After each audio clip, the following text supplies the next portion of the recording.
자, 모빌리티 세션 함께 하고 계십니다. 여러분 이제 이번 세션의 마지막 발표를 소개할 시간이죠. 이번에는 자동차 인터페이스 디자인의 저자이자 전 포르쉐 UX 디자이너를 역임하신 박수래 님이 발표를 준비하고 계십니다.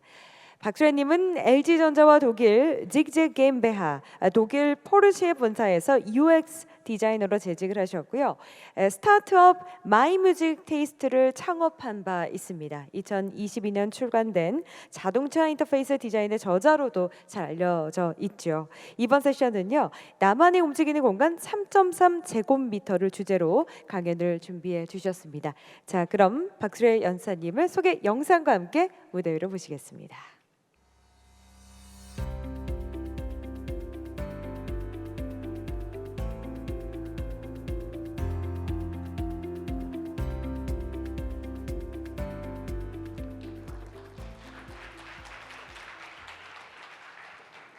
제 목소리가 잘 들리시나요?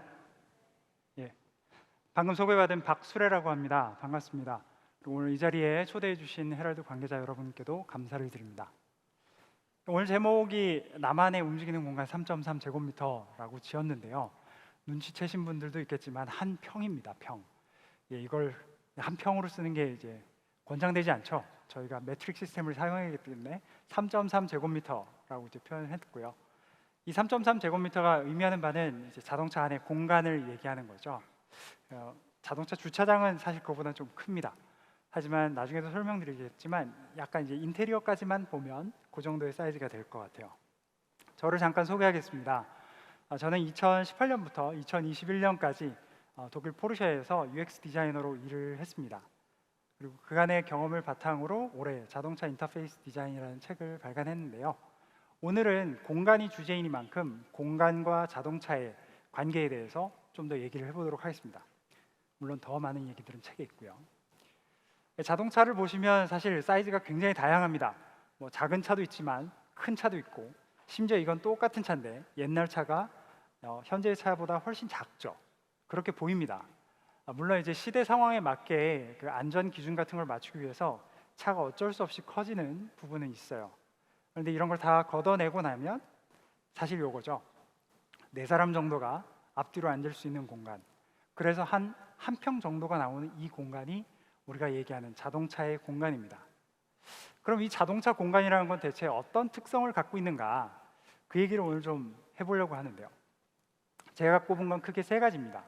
너무 당연한 얘기일 수도 있는데, 자동차는 움직이고, 자동차는 다른 공간과 분리되어 있고, 그래서 자동차는 나의 개인적인 공간이 될 수 있는 그런 공간이죠. 우리가 그 3가지를 다 만족시키지 못하는 케이스들도 볼 수 있는데요. 움직이고 격리된 공간, 하지만 기차나 비행기 같은 대중교통수단은 나의 개인적인 공간이라고 볼 수 없죠. 물론 여러분 돈을 많이 내시면 퍼스트 클래스 이용하실 수는 있습니다. 그리고 이제 움직이는 나만의 개인적인 수단들은 많이 있어요. 오토바이든 뭐 자전거든, 이것들은 내가 움직이게 해주지만 공간이라고 부르기엔 조금 아쉬운 점이 있습니다. 물론 격리된 공간 자체는 여러분 집에 가시면 다 있는 집이나 방 같은 것들도 생각해 볼 수 있을 것 같아요. 그런데 이 모든 것을 가지고 있는 것이 이제 자동차라고 저는 생각을 합니다. 그러면 어떻게 이 자동차가 다른 공간과 가장 분리될 수 있을까? 그리고 새로운 어떤 개념을 갖게 될 수 있을까? 그 시작을 우리가 한번 거슬러 올라가 봤으면 좋겠어요. 자, 분리가 된다라는 얘기를 했는데 도대체 자동차는 그럼 분리되지 않았던가? 자동차는 어떤 공간이었던가? 한번 살펴보도록 하죠. 지금 보시는 자동차는 1905년에 헨리 릴랜드가 만든 캐딜락 오세올라라는 차입니다. 캐딜락이라는 브랜드가 사실 굉장히 오래된 브랜드고요. 그리고 자동차 역사에 있어서 굉장히 혁신적인 것들을 많이 만들어냈는데 지금은 뭐 럭셔리 브랜드로 많이 알려져 있죠. 잘 보시면 여느 클래식카와 별 다른 점이 없어 보입니다. 그런데 이게 최초로 풀 클로즈드 바디, 그러니까 모든 공간이 막혀 있는 최초의 차가 되겠습니다. 기존의 자동차는 여러분 뭐 흔히 보시는 것처럼 지금 오픈카라고 불리우는 뭐 캐브리올레 같은 그런 자동차들이 많았죠. 그래서 옆에 창문이랄 게 제대로 없거나 혹은 마차와 별반 다를 게 없기도 했습니다. 하지만 이 오세올라라는 차가 나오면서부터 모든 공간을 막을 수도 있고 창문을 올릴 수도 있고 열기도 하고 닫기도 하면서 외부와 분리가 됐다가 다시 내가 나가기도 할 수 있는 그런 구조가 됩니다. 잘 보시면 이게 창문인데요. 이거 어떻게 고정을 하는 걸까요? 혹시 아이디어가 있으신가요?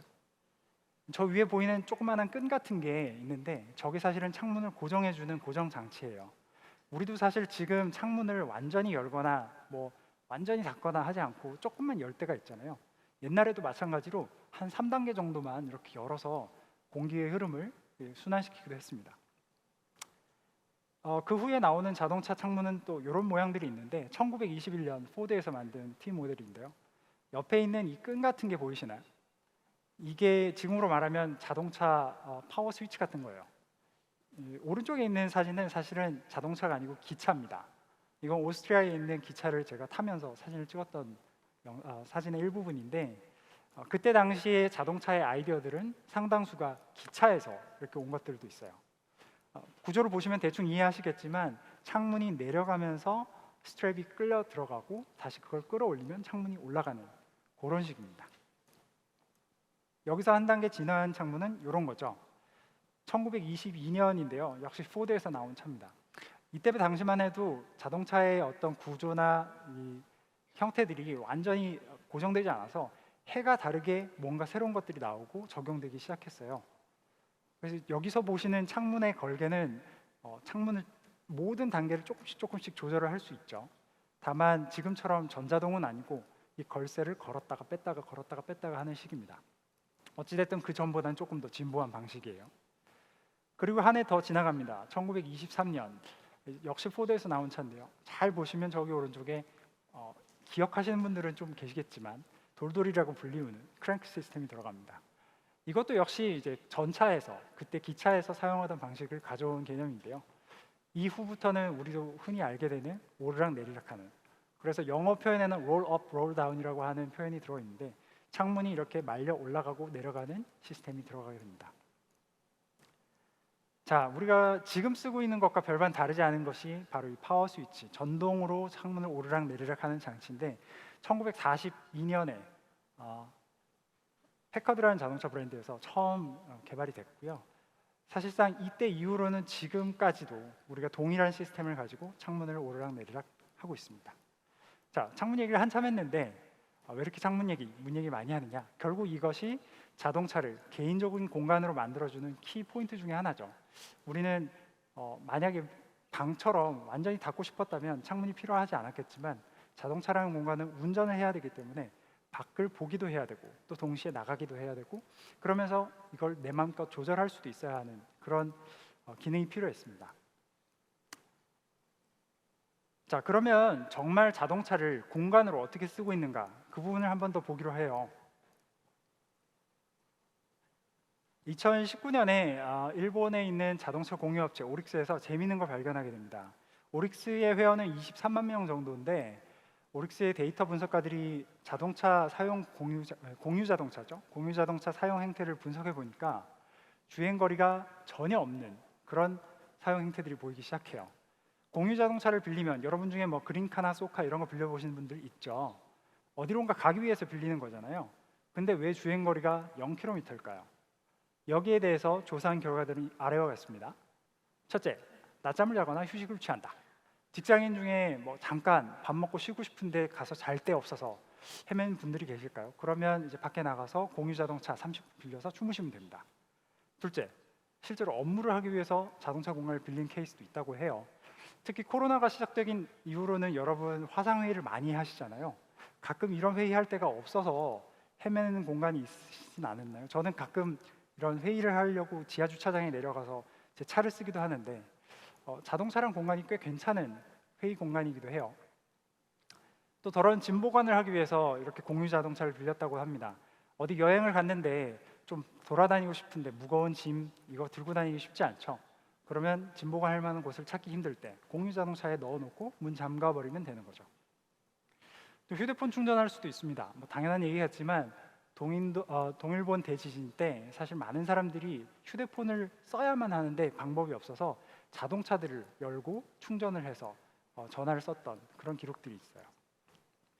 물론 여러분 식사 안 해보신 분도 많이 계시겠지만 저는 종종 차에서 밥을 먹는데요.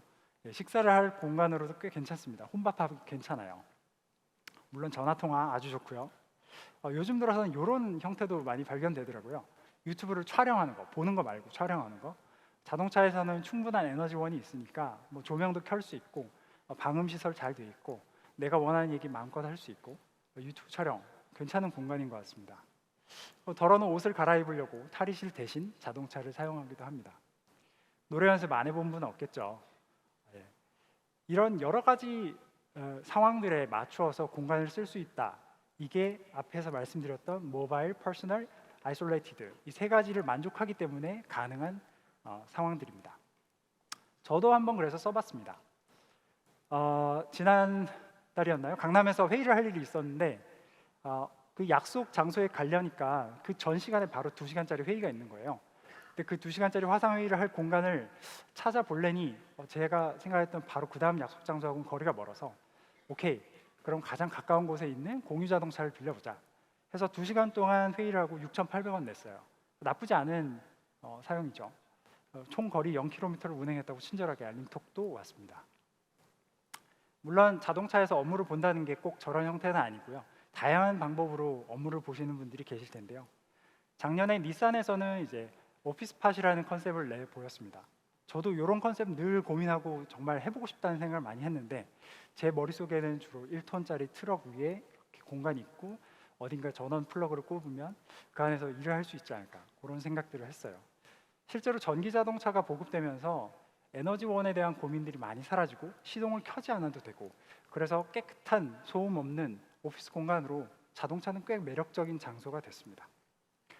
업무 공간뿐만 아니라 사실 삶의 공간으로도 사람들이 많이 사용하고 있는데요.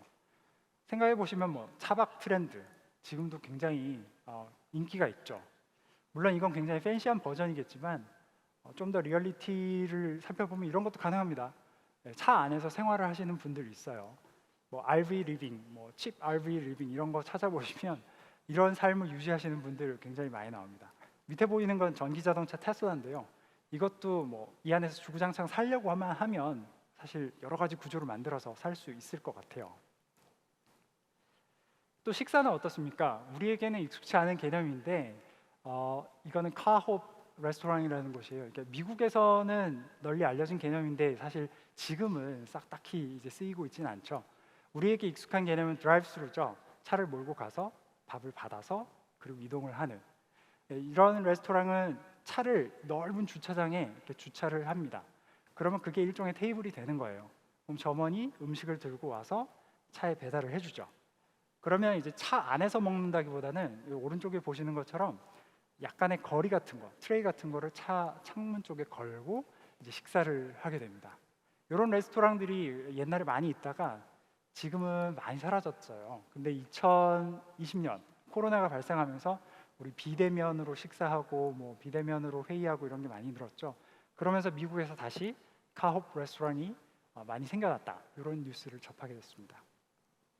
노래 안 해보신 분 손 들어보실까요? 차에서 노래 안 해봤다. 없으시죠? 네. 차만큼 노래하기 좋은 공간이 잘 없어요. 빨리 달리면 달릴수록 소음도 세고 옆에서 누가 들을 사람도 없고 노래 즐겨 부릅니다. 여러분 아시겠지만 이 CBS에서 카풀 카라오케라는 방송을 하는데 굉장히 유명하죠.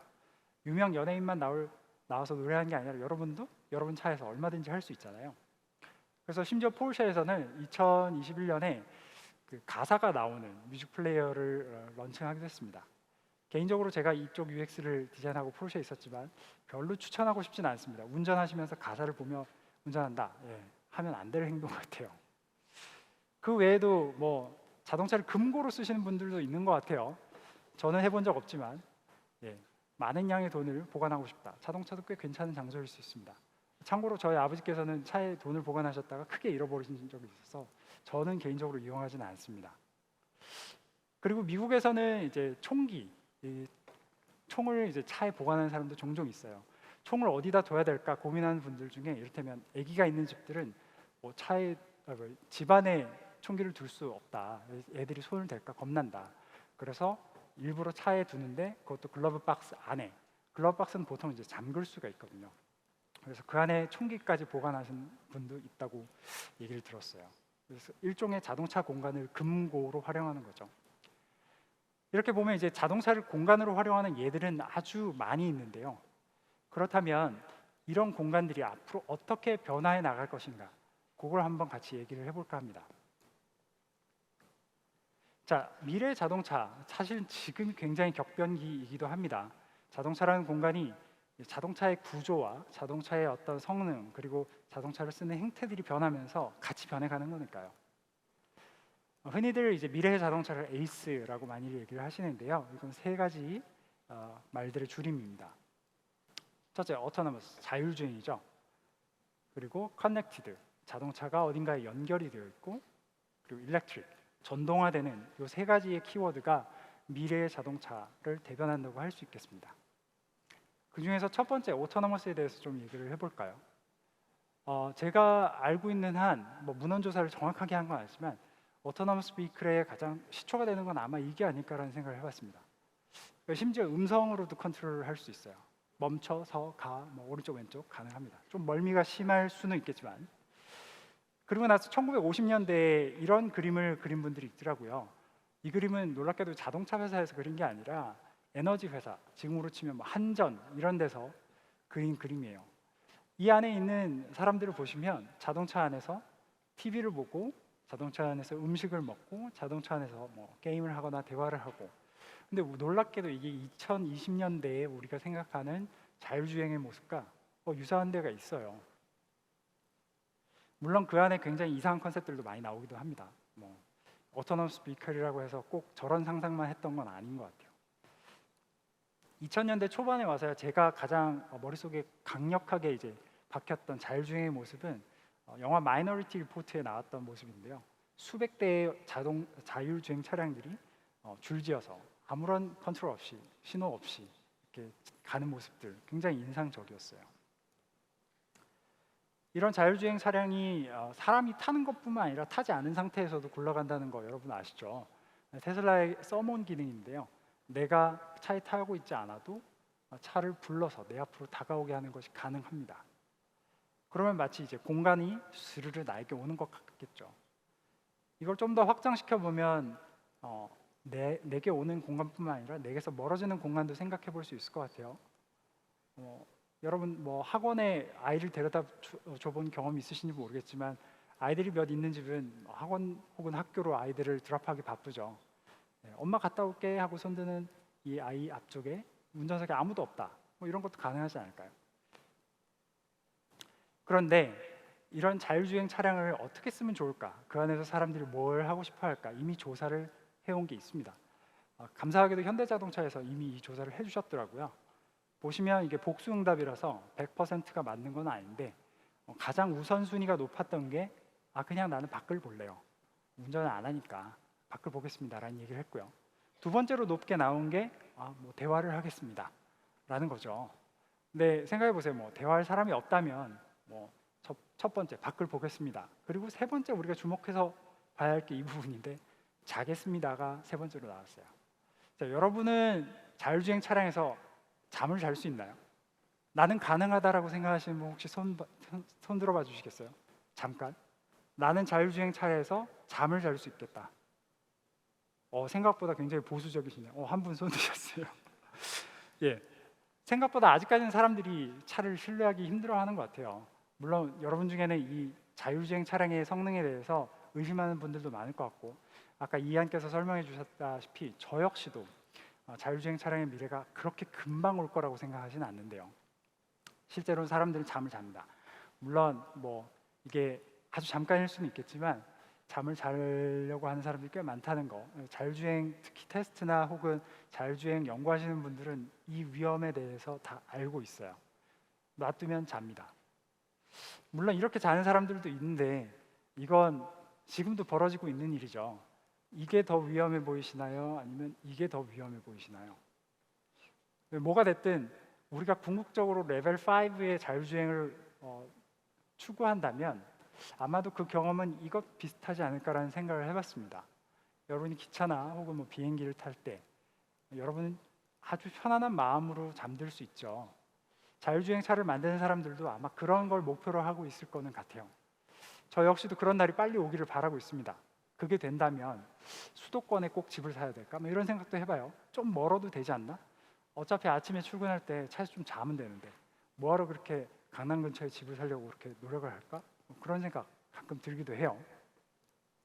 어쨌든 이 미래가 온다면 자동차뿐만 아니라 우리가 살고 있는 주거의 형태 그리고 삶의 방식 많은 것들에 영향을 줄 수 있을 거라고 생각을 해요.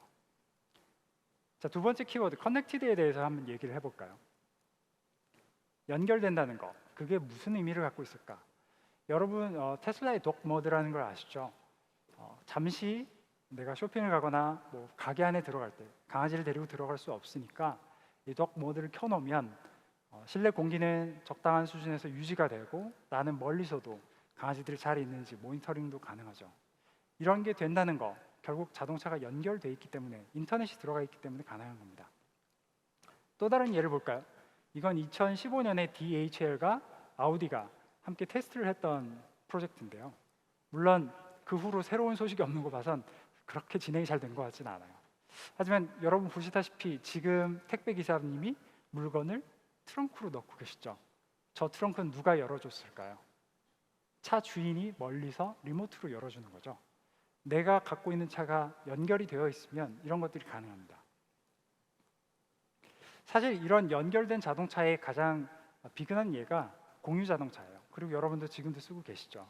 여러분 공유 자동차를 빌릴 때 키 받으러 어디 가십니까? 그럴 필요가 없죠. 모든 것들이 스마트폰으로 연결이 되어 있으니까 그냥 그저 자동차 근처에 가서 언락 버튼을 누르기만 하면 자동차가 열립니다. 연결되어 있는 차이기 때문에 가능한 거예요. 근데 이 개념이 조금 더 확장되면 내가 공유차를 쓸 뿐만 아니라 공유 자동차를 만들 수도 있습니다. 이건 영국의 히아카라는 스타트업인데요. 이 회사의 모토는 여러분의 노는 자동차를 공유 자동차로 사용하세요. 파세요가 됩니다. 그래서 여러분이 갖고 있는 자동차를 공유 자동차로 어떻게 만드느냐 그 기술이 이제 오른쪽 아래 보시는 컨티넨탈에서 자동차 부품 회사죠. 컨티넨탈에서 만든 새로운 솔루션인데 키박스, 자동차 키박스 밑에 원격 장치를 달면 어디서나 리모트로 여러분 차를 열고 닫고 하는 게 가능합니다. 그래서 이 비즈니스 모델이 과연 플라이 할 것인가, 뜰 것인가, 이거는 좀 지켜볼 문제인 것 같아요.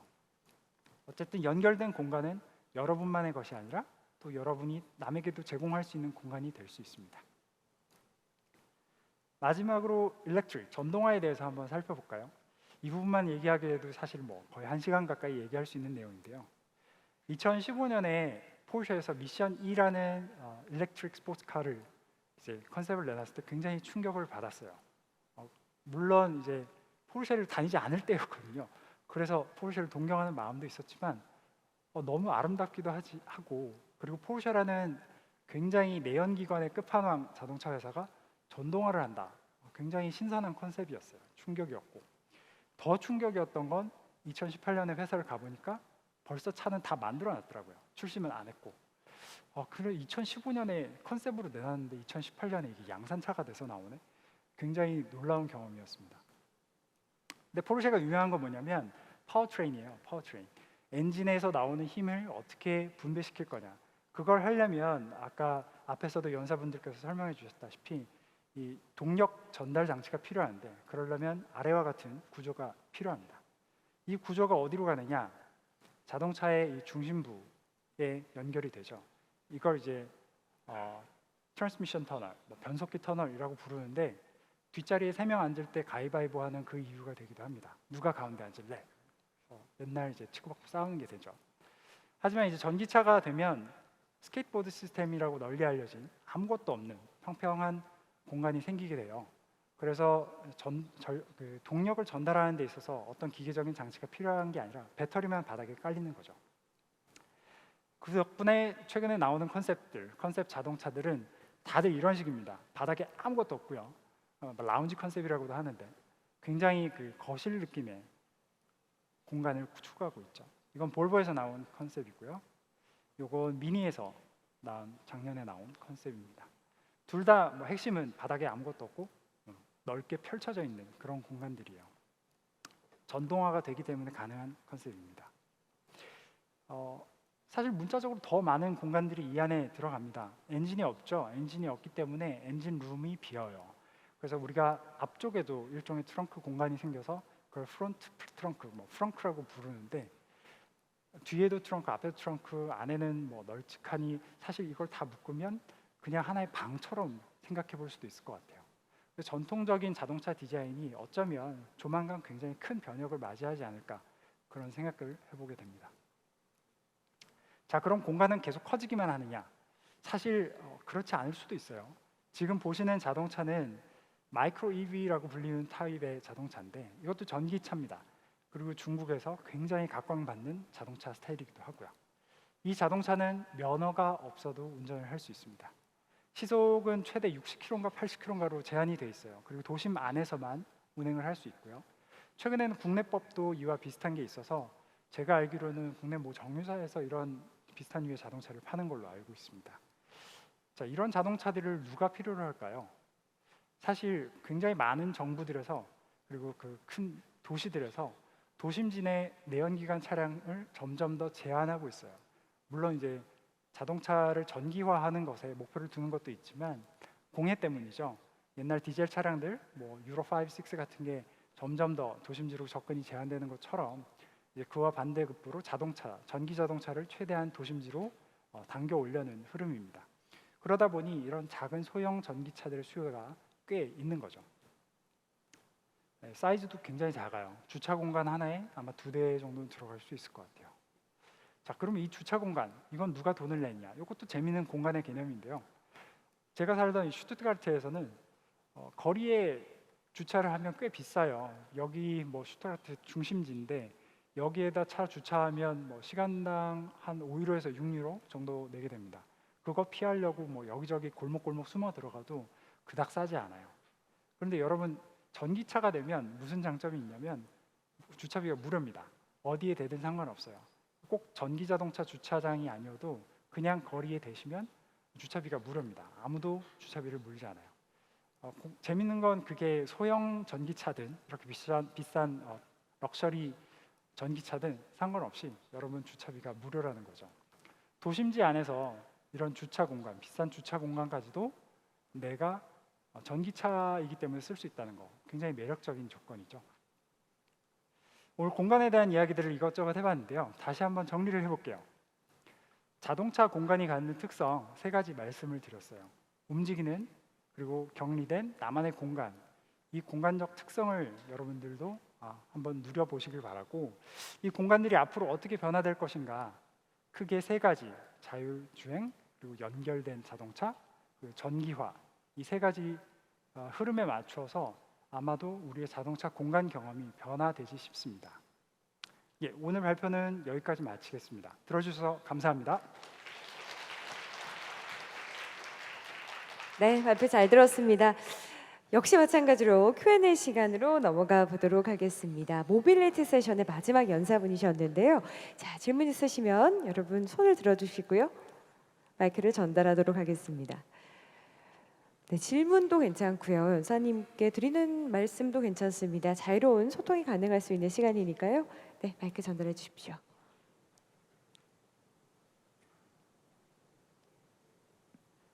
그 연사님, 네, 마이크. 네. 연사님께서 그 자동차라는 공간을 되게 다양하게 사용하시는 점에서 되게 감명을 받았는데요. 그 자동차라는 공간 외에 다른 공간 또는 장소에서 뭐 영감을 받은 적이 있거나 뭐 받는다면 그게 어떤 공간이나 장소인지 궁금합니다. 자동차 디자인을 할 때의 말씀인가요? 자동차 디자인을 할 때든 아니면 그냥 일상생활에서든 뭐 자동차 외적인 공간에서 따로 영감을 받았거나 그런 장소가 있으신지. 저는 아이들을 키우고 있는데요. 이제 아이들이 공간에 대한 어떤 원초적인 집착 혹은 사랑 같은 걸 보이는 데가 있어요. 저희 둘째는 한 10살쯤 되는데 자기만의 아지트를 갖고 싶다고 학교 뒤편에다가 이제 나무 조각들을 모아서 이렇게 공간을 만들고 있더라고요. 근데 이게 사실은 어린 아이뿐만 아니라 어른들도 그런 공간을 굉장히 갖고 싶어 한다는 생각을 했어요. 자동차가 주는 매력도 어쩌면 그거하고 비슷하지 않을까라는 생각을 해봐요. 그러니까 적당히 나를 감싸주는 너무 크지도 않고 또 너무 좁지도 않은 공간. 그걸 어쩌면 사람들이 원초적으로 본능적으로 원하는 게 아닐까. 그보다 더 어렸을 때는 얘들이 식탁 밑에 들어가기도 했어요. 식탁 밑에 식탁보를 들이우고 그 안에 숨어 있기도 하고. 저도 어렸을 때 그런 거 많이 해봤거든요. 어쩌면 그게 사람이 굉장히 본능적으로 느끼는 편안함의 공간이 아닐까. 그래서 자동차 공간이 주는 매력은 거기에 공간의 사이즈에도 연관이 있지 않을까라는 생각을 해봅니다. 답변이 됐는지 모르겠습니다. 네, 질문과 답변 감사합니다. 다른 질문 있으실까요?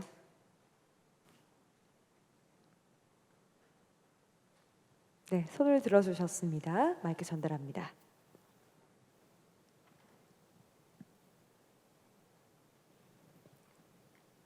우선 너무 흥미로운 강연 잘 들었고요. 혹시 UX 디자이너를 꿈꾸는 학생들에게 꼭 필요한 경험이나 소양에 대해서 조언을 해주신다면 혹시 어떤 것들이 있을까요? 예. 저도 계속 UX 디자인을 하는 사람으로서 많이 고민하는 지점이기도 한데요. 우리가 매일매일 그것을 더 잘하기 위해서 연습해야 되잖아요. 저도 이제 그 부분을 늘 고민하고 챌린지 하는데, 저는 이제 UX 디자이너라면 누구나 마찬가지겠지만 사람에 대한 관찰을 굉장히 열심히 하려고 노력을 해요. 여러분 지금은 누구나 카메라를 갖고 있는 시대지만 한 20년 전만 해도 카메라가 잘 없을 때는 뭔가를 기록하기도 쉽지 않아, 관찰하기도 쉽지 않았는데, 지금은 누구나 어디서나 관찰하고 기록하기가 정말 좋은 시절이잖아요. 저는 이제 자동차 공간 얘기가 나와서 여러 시간을 들여서 이제 공부를 해보니 결국 자동차 공간이라는 것도 사람이 살면서 변화되는 그 삶의 행태가 바뀌는 게 반영되더라고요. 이를테면 옛날에는 자동차 공간에 담배 재떨이가 굉장히 핵심적인 인테리어 키포인트였어요. 지금은 그게 다 없어지고 USB 포트로 바뀌었죠. 스마트폰을 충전한다든지 혹은 어디론가 음악을 연결하는지 하는 그런 인테리어 요소가 됐는데, 기존에는 사람들이 차에서 담배 피는 게 당연하던 시절이 있었습니다. 이렇듯 사람의 행태를 관찰하고 그 변화를 계속 따라가다 보면 그걸 내가 갖고 있는 제품에 새로운 디자인에 적용할 수 있는 기회들은 얼마든지 나온다고 생각을 해요. 그래서 만약에 학생이라면 사람에 대한 관찰, 사람들이 하는 행동 양식, 그게 어떤 공간이 됐든 열심히 관찰하고 기록하는 거를 추천드리고, 그걸 좀 저 역시도 잘 못하고는 있지만 노력해서 시간 투자를 해보시면 어떨까, 그렇게 말씀을 드립니다. 네, 답변 고맙습니다. UX 디자이너를 꿈꾸고 있는 분의 또 질문이었고요. 그에 맞는 조언을 해주셨습니다. 질문 한두 개 정도 더 받을 수 있을 것 같고요. 여러분의 코멘트도 좋습니다. 그리고 발표에 대한 감상 내용도 다 환영합니다. 말씀해 주실 분 계십니까? 손 들어주시면 기회를 드리겠습니다.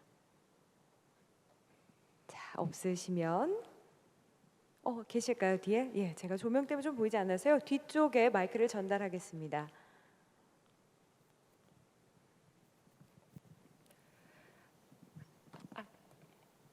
안녕하세요.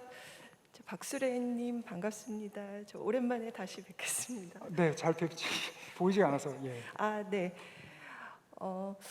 이제 그 전에 LG전자에서 일하신 걸로 알고 있고, 지금 포르쉐 디자인에서도 이제 몇 년 경험이 있으신 걸로 알고 있는데, 포르쉐 디자인의 그 UX 디자이너로서의 그 경험에 비춰봤을 때 그 UX의 수준, 그리고 자동차 회사 UX 디자이너가 기존의 전자 UX 디자이너와 좀 다른 점, 그리고 포르쉐에서의 그 UX 디자인의 위치, 이런 게 좀 궁금합니다.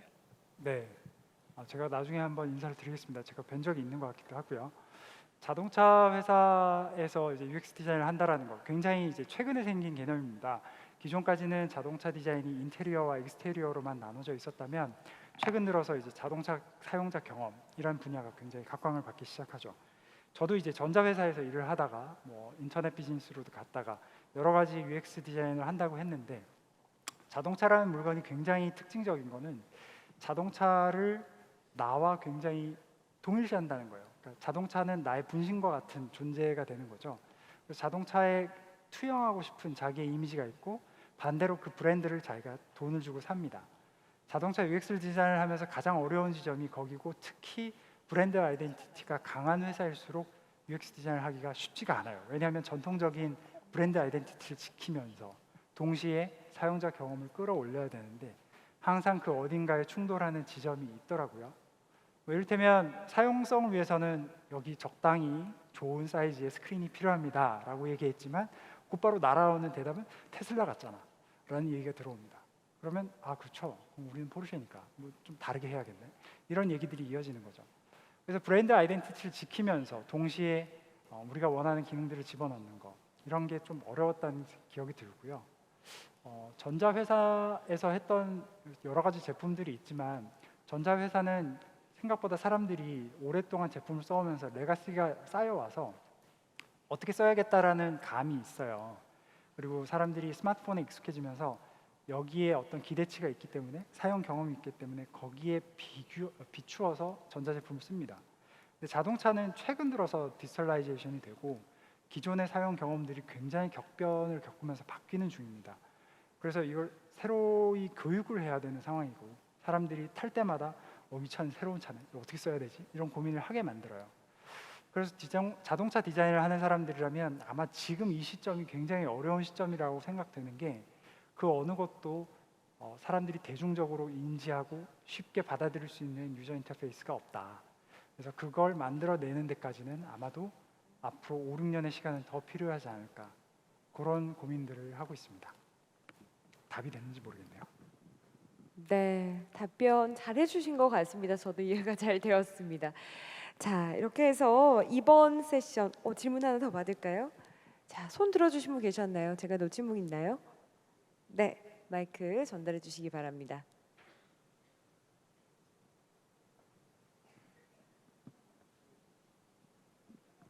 네, 카메라 앞쪽이었고 손을 다시 한번 들어주시겠어요? 저희가 뒤에서 바로 전달을 하도록 하겠습니다. 네, 지금 뒤에 저희 보이시나요? 손 한번 들어주시겠어요? 아까 손을 들어주신 분이 계셔서 저희가 마지막 기회를 드리고자 하는데요. 다시 마음을 바꾸셨나요? 네, 말씀해 주십시오.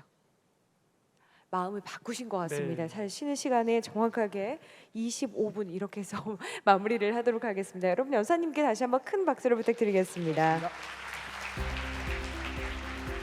네, 자동차 인터페이스 디자인의 저자이셨고요. 또 포르쉐 US 디자이너를 역임하신 박수래님의 발표 모빌리티 세션의 마지막 연사를 만나보셨습니다. 이번 세션도 정말 알찬 내용 많이 공유를 해주셨습니다. 여러분의 참여와 관심에도 감사를 드립니다.